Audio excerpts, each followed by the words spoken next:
En el nombre del Padre, del Hijo y del Espíritu Santo. Amén. Soy el Padre Carlos Macié, con la Madre Marianela, cofundador de la Casa de la Divina Voluntad. Iniciamos esta reunión o encuentro con el grupo de las coordinadoras de los grupos de la Casa de la Divina Voluntad en Miami, Florida, haciendo una oración. Siempre santa e indivisible Trinidad, os adoro profundamente, os amo intensamente y os doy gracias perpetuamente por todos y en los corazones de todos. Sagrado Corazón de Jesús, en vos confío. Dulce Corazón de María, sed vos la salvación del alma mía. Luisa, pequeña hija de la Divina Voluntad, enséñanos a vivir en el divino querer. Ven, Divina Voluntad, a reinar en la tierra, y por intercesión de Luisa, envía, Señor, apóstoles al reino de tu divino querer. Buenas noches a todas. Hoy es jueves 9 de julio del 2020. Comparto con ustedes el capítulo del 16 de abril de 1928, del volumen 24. Se los leo primero y después les ofrezco un comentario del capítulo. El subtítulo que escribe Luisa es La voluntad humana está simbolizada por una semilla podrida. Cómo la divina voluntad tiene la virtud de restituir la vida primera a la semilla. Estaba pensando en el santo querer divino y 1000 pensamientos giraban en mi mente, especialmente el de cómo podrá venir su reino, cómo podrán las criaturas recibir un bien tan grande y elevarse tanto que entren en el fiat de donde salió la creación. Y mientras pensaba esto y otras cosas, mi amable Jesús, moviéndose en mi interior, me dijo: Hija mía, mi voluntad tiene la virtud de purificar, de quitar la niebla, de embellecer y cambiar la misma naturaleza. La voluntad humana es como una semilla podrida por dentro, mientras que por fuera parece buena. El vestido que cubre la semilla parece estar en buenas condiciones, pero si se quita el vestido, se encuentra la semilla, y una está media podrida, otra vacía, y otra, mientras posee la vida, al no ser expuesta al sol y al viento, terminará por podrirse. Mientras que si se expone al sol y al viento, con la luz, el calor y el viento le será arrancada la parte podrida, la purificarán y le darán la nueva vida. Tal es la voluntad humana, una semilla podrida, llena de humo, de podredumbre y media podrida. Pero no están todas muertas del todo. Tienen un hilo de vida, y si estas semillas que poseen un hilo de vida se exponen al sol de mi divino querer, su luz, su calor y su viento penetrante e imperante investirán la semilla del querer humano, y la luz y el calor quitarán la niebla del germen, quitándole lo que está podrido. Lo llenará de vida, y el viento imperante de mi fiat lo tomará, elevándolo tan alto que lo encerrará en el fiat de donde salió. Con su virtud cambiará la naturaleza del germen o semilla, dándole su vida primera. Todo está en exponerse al sol de mi querer y a los rayos ardientes y fúlgidos de sus conocimientos, hacerse investir por ellos, dejarse acariciar por su luz, calentarse por su calor y traer el imperio de su viento para hacer que el reino de mi voluntad venga sobre la tierra. Mira, también en el orden natural hay estas prerrogativas. Si se siente un aire pesado, opresor, Basta un viento para vaciar al aire de ese peso y respirarlo como aire puro. Si se siente un calor excesivo o un frío que hace temblar, basta un viento para mitigar el calor u otro viento para mitigar el frío. Si densas nubes cubren el horizonte, bastan el viento y el sol para quitar la niebla y las nubes y hacer reaparecer más bello el cielo azul. Si un campo está por podrirse por las continuas aguas, bastan un viento gallardo para secarlo y la luz y el calor del sol para volverlo a la vida.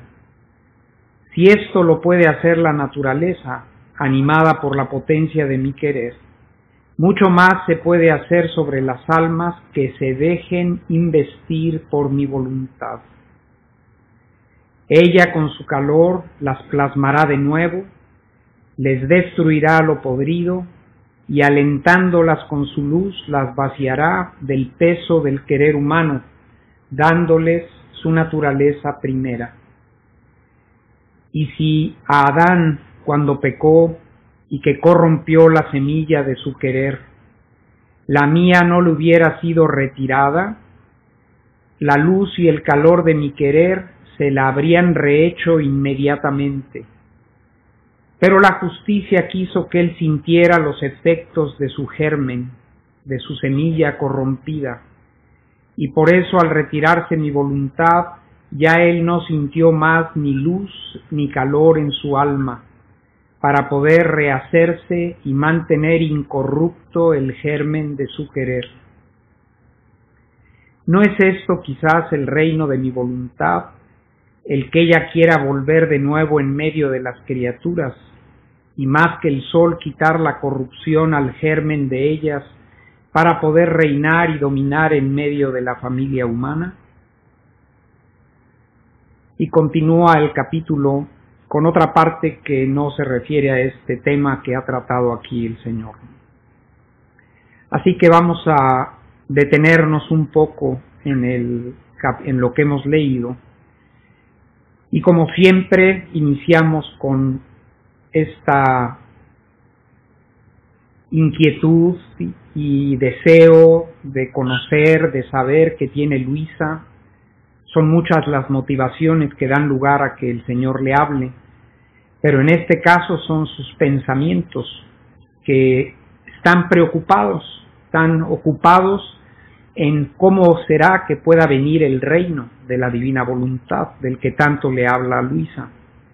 ¿Cómo podrán las criaturas recibir un bien tan grande?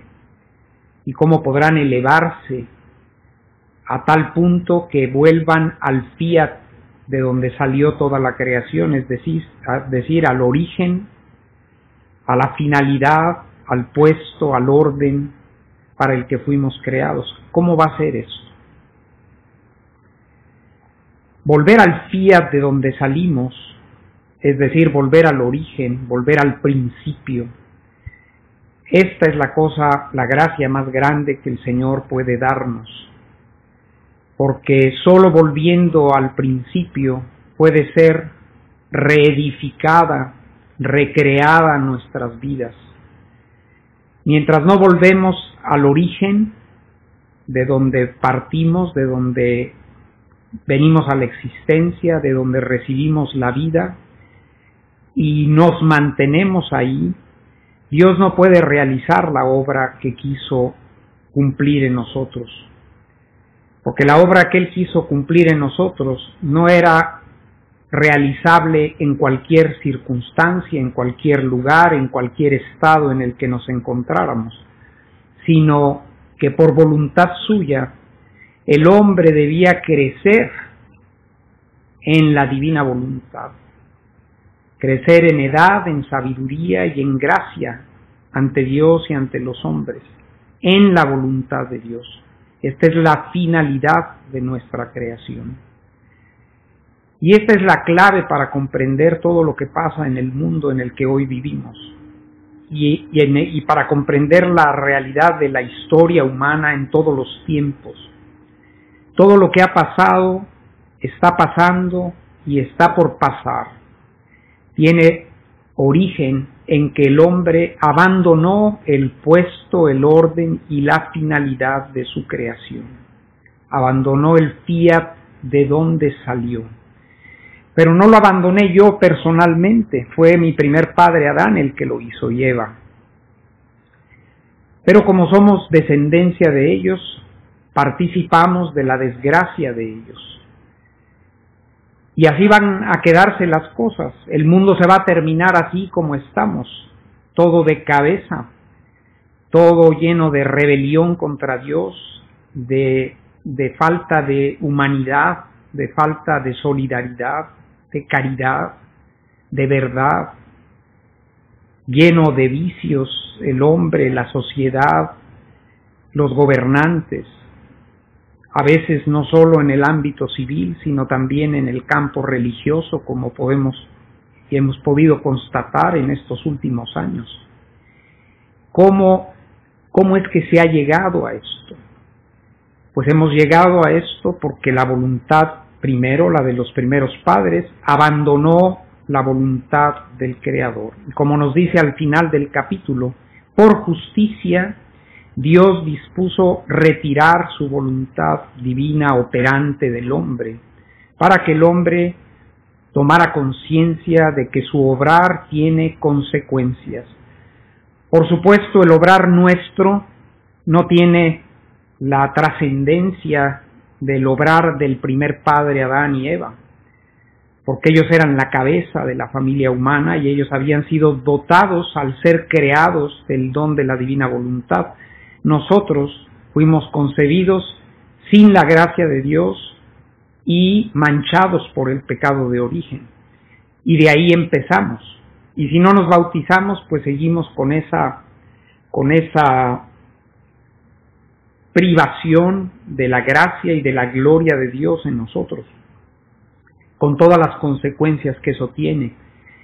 Y esto de partida de ello no es responsable la persona, las millones y millones de personas que así hemos sido concebidos.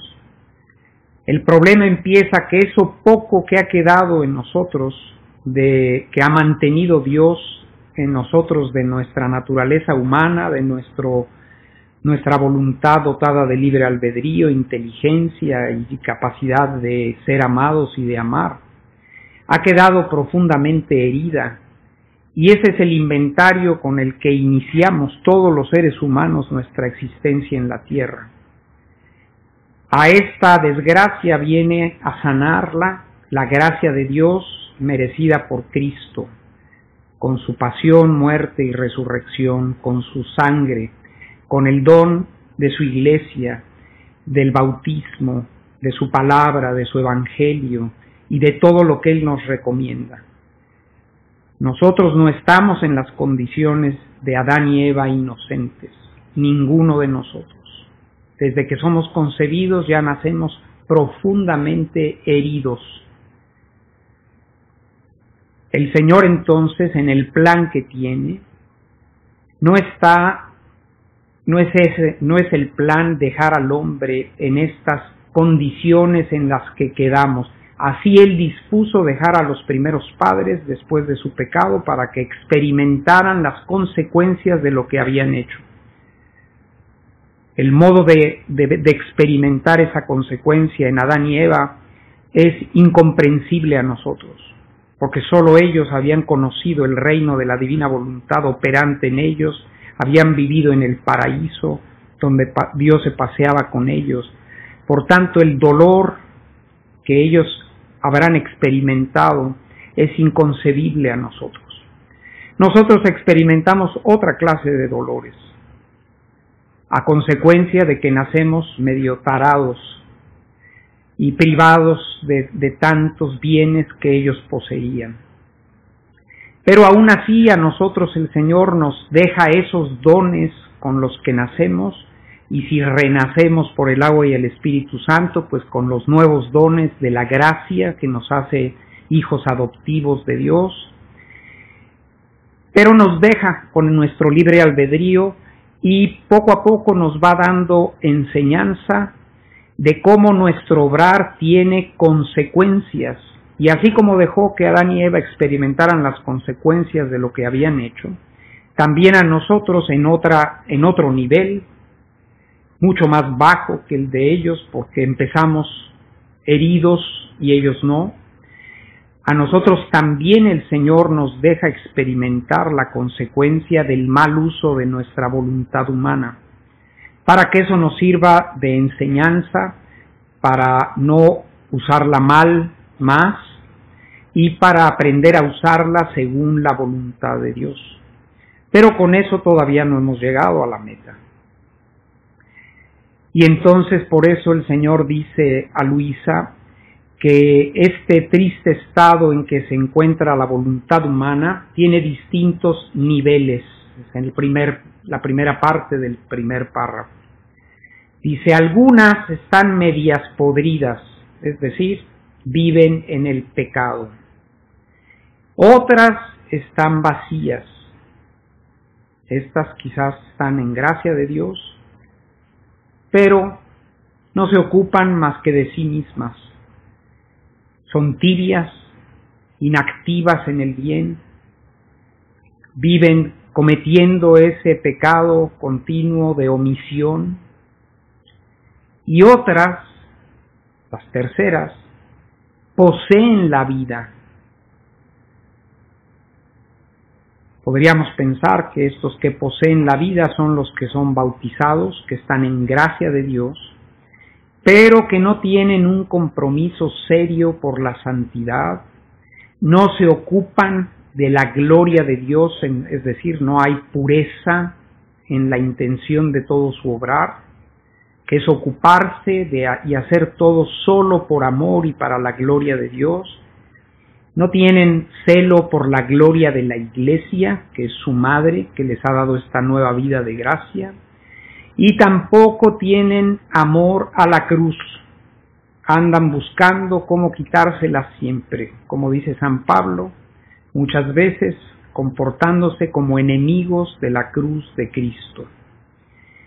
¿Cuál es el efecto de este modo de ser cristianos, bautizados en gracia, pero con estos defectos en su vida cristiana?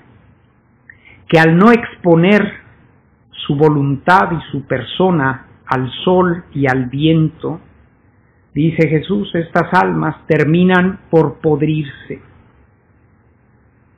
La gracia de Dios, que es un don que se nos da por los sacramentos, y las gracias actuales, son como el agua cuando se estanca.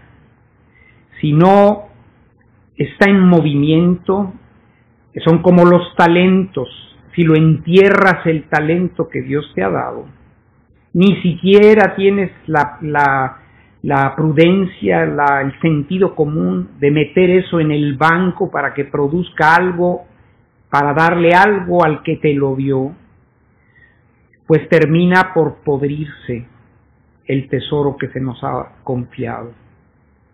Pero dice el Señor, si en cambio se expone al sol, se le quitará lo podrido, se quitará el pecado, será purificada, se le devolverá esta buena voluntad que busca la gloria de Dios, la complacencia de Dios en todo, la gloria de la Iglesia que ama la cruz.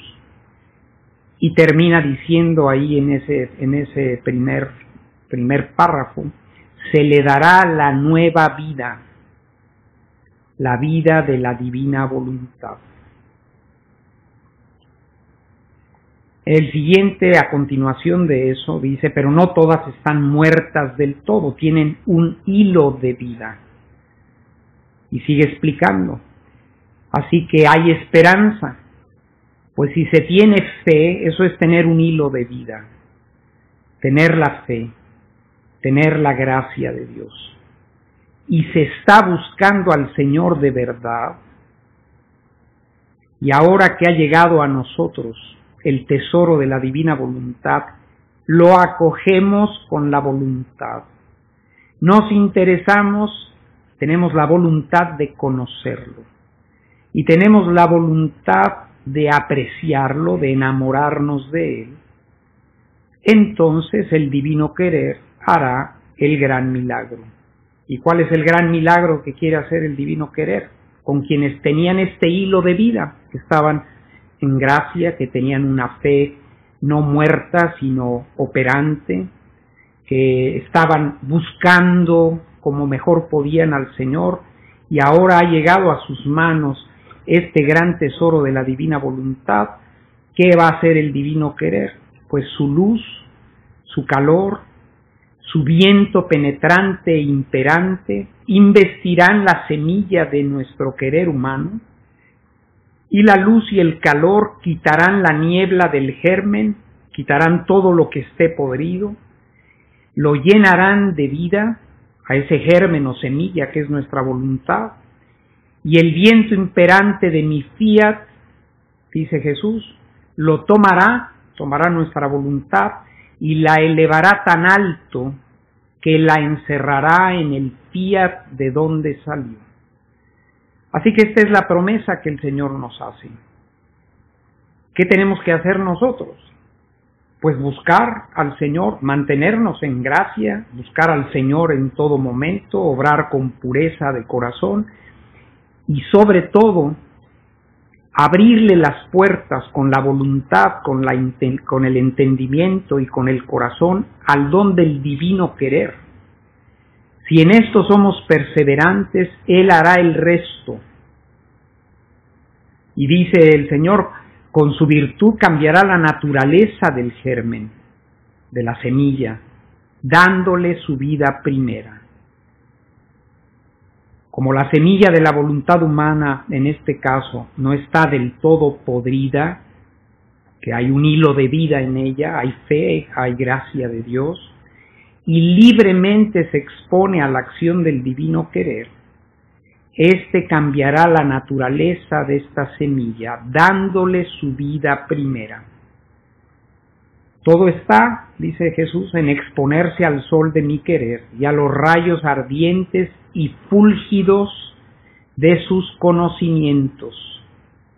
Dejarse investir por ellos, dejarse acariciar por su luz, calentarse con su calor y traer el imperio de su viento.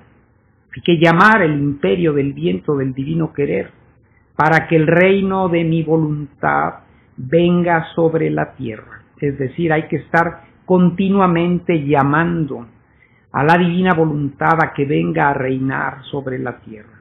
Por eso esto es el corazón de la oración que Él nos enseñó. Así que hay que querer este don, hay que abrirle la puerta, hay que leer y meditar estos escritos y hay que pedir que venga su reino.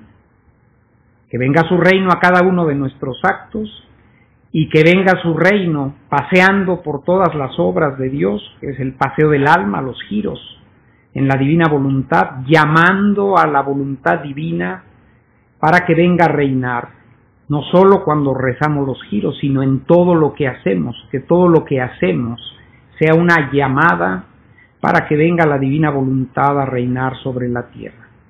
Y luego pone un ejemplo en la naturaleza muy bello, de si el aire está malsano, pesado, o si la tierra, un campo, está por podrirse porque llueve continuamente, como en la naturaleza el viento, el sol, tienen virtud de remediar estos males y de hacer que el viento y el aire sea un aire puro que nos llene de vida, o que un campo que está por podrirse se convierta en un campo fértil que produzca abundante cosecha para darnos alimento.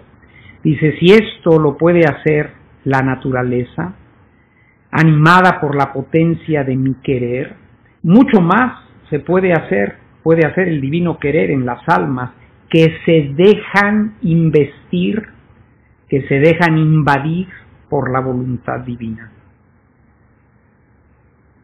Ella con su calor las plasmará de nuevo, les destruirá lo podrido. Cada palabra tiene su importancia. La divina voluntad, ¿qué es lo que quiere hacer en nosotros? Plasmarnos de nuevo, recrearnos. destruir todo lo que a ella no pertenece en nosotros. En primer lugar, el pecado.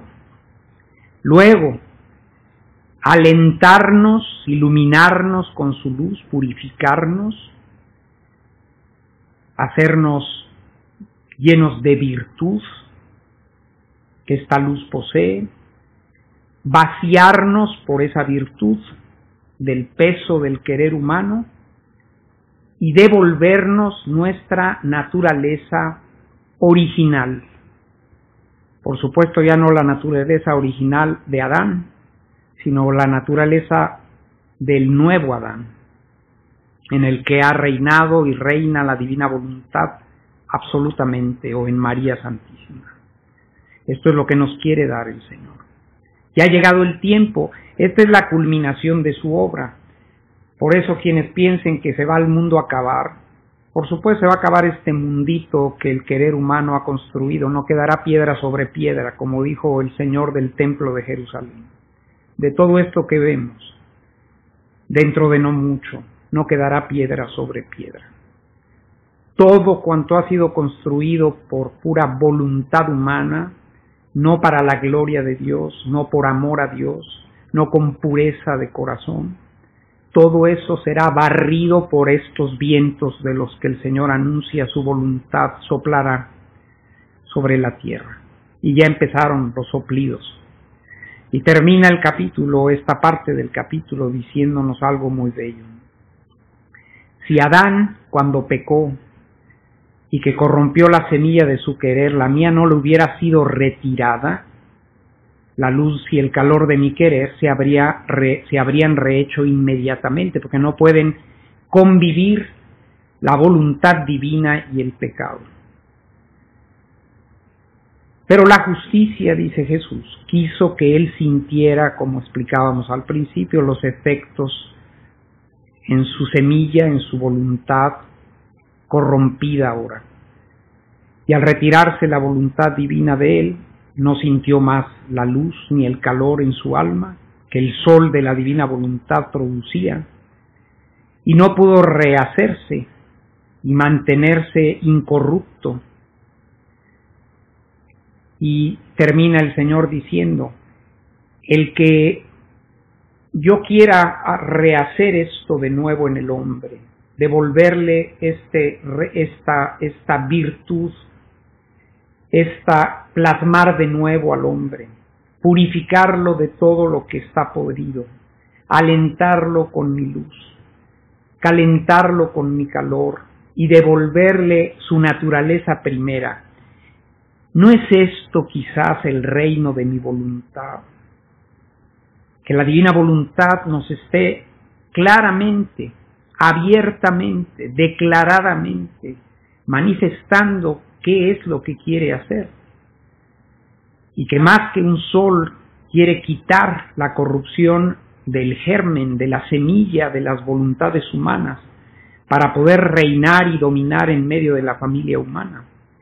Esta es la finalidad para la que fuimos creados, y a Luisa le dice claramente, el mundo no terminará hasta que esto no se cumpla. Y aunque, como ve Luisa, no en este capítulo solamente, en tantos capítulos, el mundo patas arriba como está hoy, que está 10 veces peor que cuando Luisa vivía y escribió esto hace 100 años. Si Luisa se preguntaba, ¿y cómo será posible que pueda venir a este mundo un reino tan santo y esta gracia tan inmensa de hacernos volver a ese orden primero, a esa belleza de la creación del hombre como Dios nos quiso que fuéramos? Pues el reino de la divina voluntad, la señal de que está cercano, es que nos está hablando. Y nos está diciendo que ella quiere volver de nuevo en medio de las criaturas, porque no ha terminado su obra. La obra que empezó en Adán quedó interrumpida. La obra que realizó en Cristo y con nuestra Madre Santísima es la obra de redención, que es un ejército que prepara el camino para este reino. Y el tiempo ha llegado para que el reino se establezca. Y el signo más claro de que ese reino está a las puertas es que a Luisa la encerró 65 años en una cama para hacer que ella viviera esto. Y no solo lo viviera, sino que lo viviera en tal medida, con tal plenitud, que lo pudiera transformar en palabras, que son estas 12,000 páginas en las que el Señor nos habla de lo que es vivir en su voluntad, para que enamorados por esta luz, transformados por esta luz, esta luz de estas verdades serán como vientos poderosísimos que irán arrancando de nuestro corazón todo lo que a la divina voluntad no pertenece. La condición para que esto pase es que nos dejemos tocar por esta luz.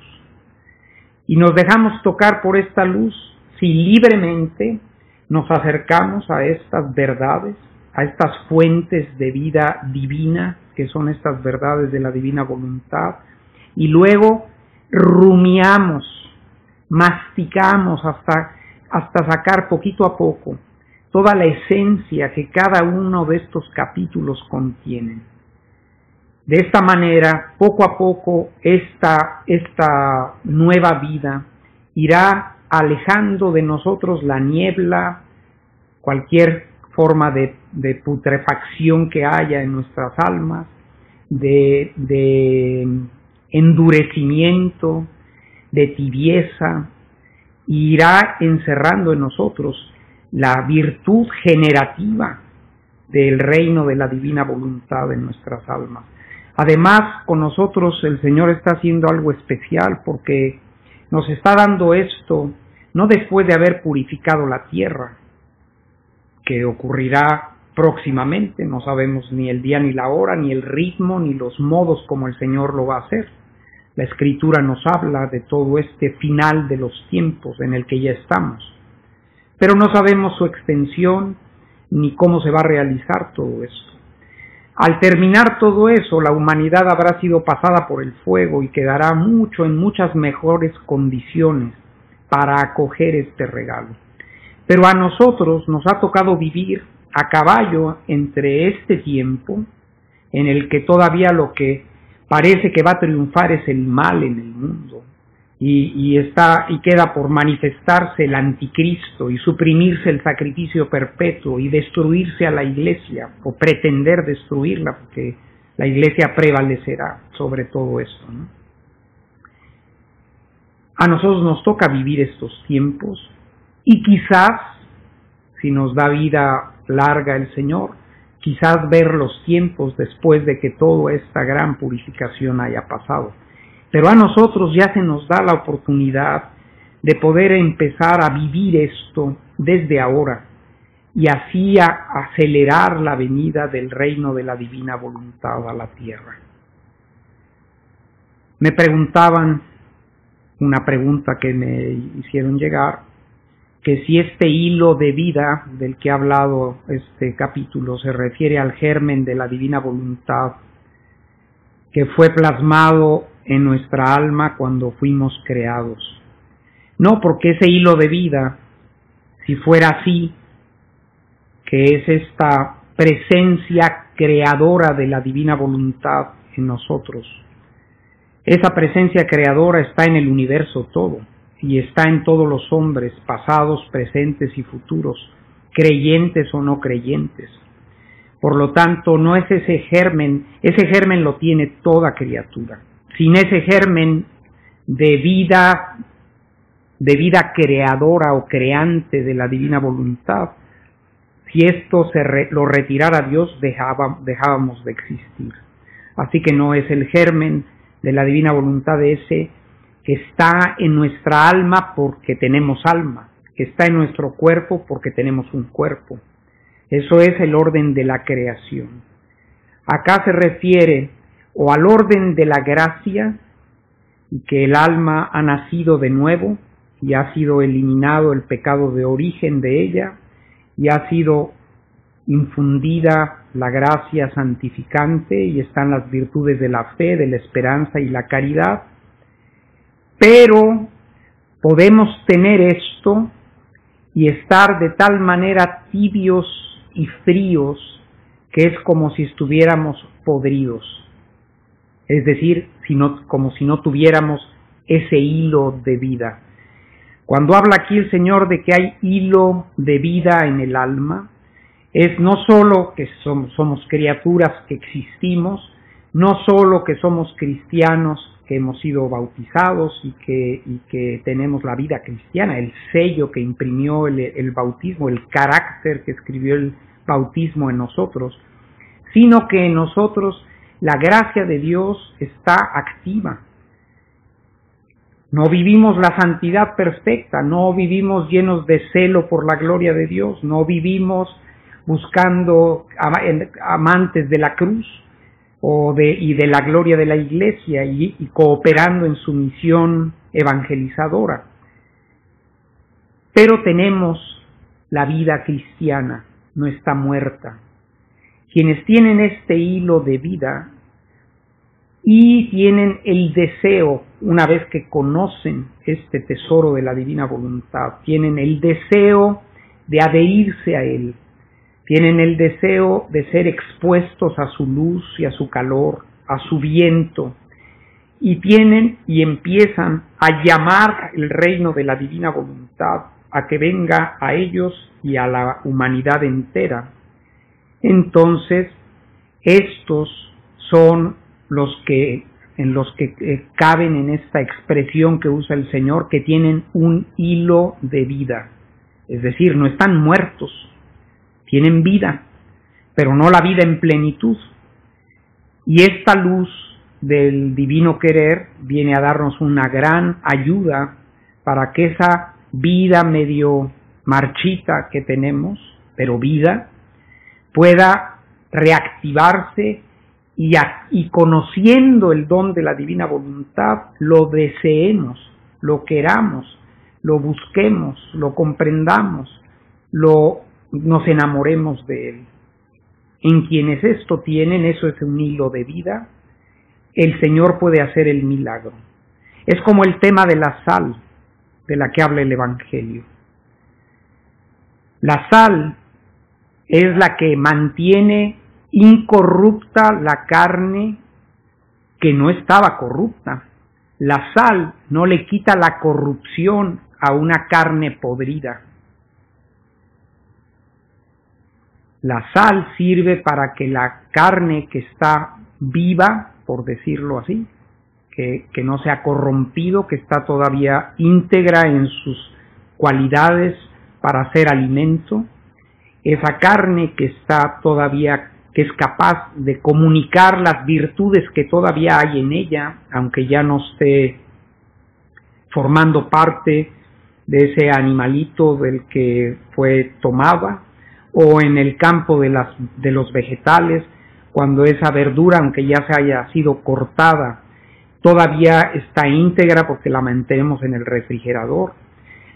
Con la carne, la sal de la que habla el Evangelio, la sal sirve para preservar la carne, para que las propiedades que tiene esa carne de proteína y de todas las cosas que son buenas para el cuerpo humano no se corrompan. Pero repito, la sal no quita la corrupción.